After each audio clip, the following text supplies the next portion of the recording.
in the heart of London, pleased to postpone a protest went unanswered.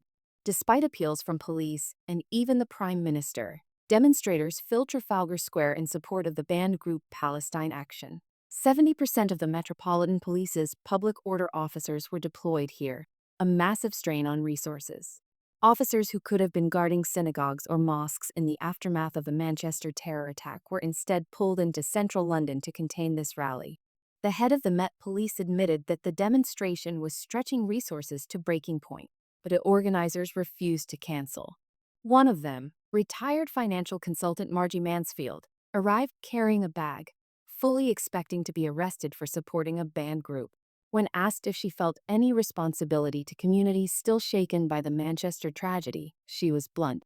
"I absolutely support the rights of people in the UK and the rights of people everywhere.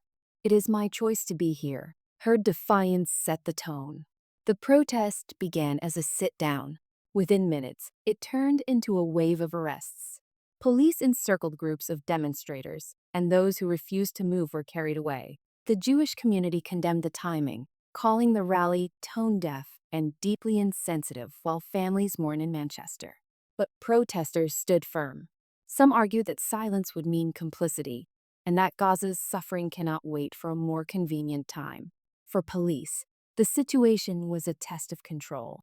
On one side, the legal ban on Palestine Action. On the other, the right to protest. And overshadowing everything, the fear of further attacks. Across London, security was tightened at synagogues and mosques. Armed patrols were visible. Families were urged to stay alert. The government defended the arrests.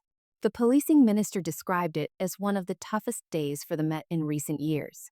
The Prime Minister said the country needed time to pause, to remember those killed in Manchester, before taking to the streets, but many did not.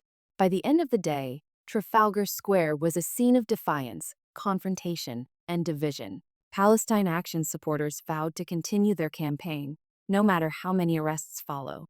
The protests show how fragile the balance has become between national security, free expression, and public grief.